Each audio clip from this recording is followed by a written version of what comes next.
The Rebel Capitalist Show.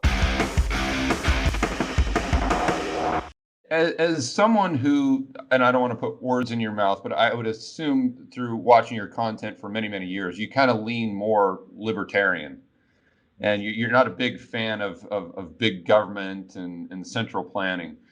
How do you reconcile the lockdowns and what is now just incredibly excessive government control? And my big concern going into this, even back in January, is I said, listen, we don't know how bad this is going to be. You should take precautions. We should be cognizant of this.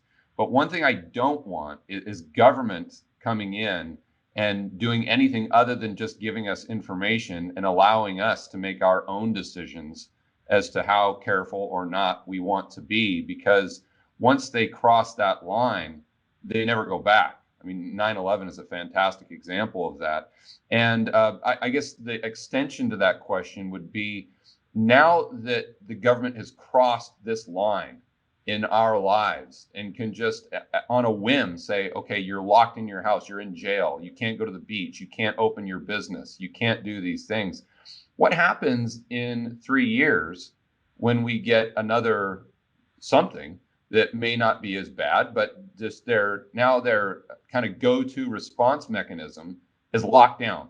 Lockdown. I mean, are we now in this perpetual cycle where every 2 or 3 years the government comes in and just locks everything down and people are okay with it just because we need to see if this is something that we should be concerned with or not? Or I mean, how does this play out from a personal liberty standpoint?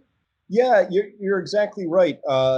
This is the proverbial camel's nose under the tent. Once Yeah. it's under there, it never goes back away. And we saw this with 9/11, right? Remember, I'm old enough to remember what it was like when you could just sort of basically walk onto an airplane and then one dude with explosive underwear, next thing you know, we're all getting millimeter wave scanned with our privates on display and groped, and so you watch that happen, and my whole reaction at the time was like, wait, this was one person who tried this, and suddenly 300 million people have to lose a lot of liberty around that on a risk adjusted basis. Does this make sense? What are we trading off? But there was no conversation around that. It was just safety was more important. And now we have the same issue, which is public safety is more important than your individual rights. And so, this is the whole collectivist versus individual. Where do you fall on that? And I'm very much libertarian is one way to look at it. I believe, my larger work in the world, George, is that there's some really big predicaments facing us, and we're going to have to bring our very best critical thinking skills to the bear.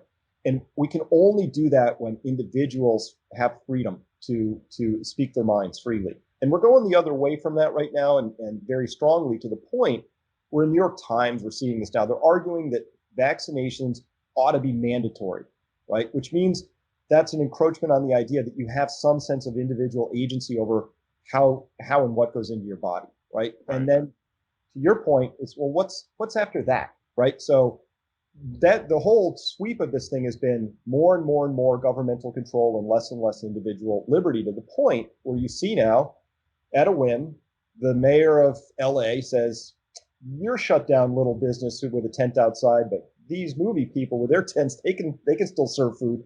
It's capricious, and it's weird, and it's very difficult to I think, have a vibrant, growing economy, which we need if we want to solve or approach many of the problems I think that we can all feel coming.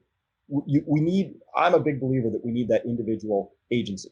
And that's the biggest thing I'm concerned about here, is this freezing of ideas, of thoughts. My own platform has run into trouble because I'm daring to talk about scientific findings that I can point towards. I can show you the studies, and there's now a vein of thinking which says you can't do that.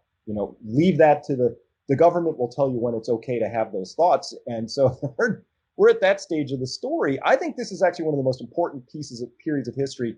I think what happens in the next few years really sets the stage for how much people are going to enjoy anything we might know to be individual freedom, or even the ability to decide your own economic fate or future by doing something as risky as opening a business, right? That's where we're at. Yeah, and you notice that there's no discussion of a cost benefit analysis. None in anything. I mean, I know I don't know if you listen to Tom Woods. I listen to his podcast all the time, and he's done some great work showing that, okay, we know the perceived benefit of, let's say, a lockdown or something, but we don't look at all the people who have died as a result of those lockdowns, or as a result of, closing businesses, or, it's like Hazlitt. We've got to not only focus on what's seen, but also the unseen. And I always kind of remember my favorite economist, Thomas Sowell, is that, there's no solutions, there are only trade-offs. And I think as a society, we've completely ignored the fact that, especially with something like this, there are some trade-offs, and there needs to be open, serious, intellectually honest debate around those trade-offs. And I'm just not seeing it anywhere. It's either you're on one side or the other. They don't talk, and it's black or white. There's no gray area, Yeah, it's a great point, George. Really great point. And my background in pathology and my subspecialty toxicology. So it's all statistics. So if somebody came to me as a pathologist and said, I smoke 4 packs a day, am I going to die from lung cancer? And I go, maybe. It's just like we live in a world of grays, right?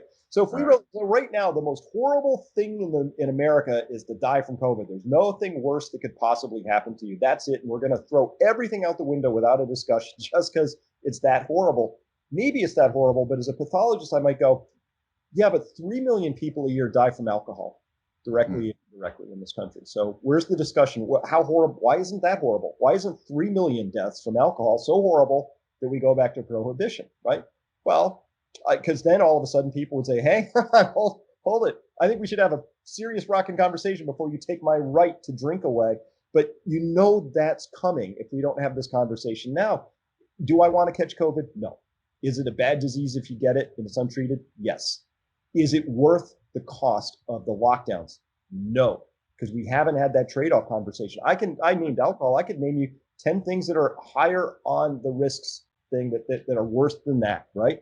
And so we're not having those conversations, which just tells me that our culture isn't, something's happening here that I think you and I are sort of nibbling around the edges of, which is there's something going on here, and maybe it isn't so much about the disease. Maybe it's about all the ways in which certain players and participants are using that in order to advance certain agendas that they happen to have, which I totally get, right? There's money involved, there's power, there's ego, it's the usual stuff, but maybe we could just have that conversation directly and say, is that what we want to do here?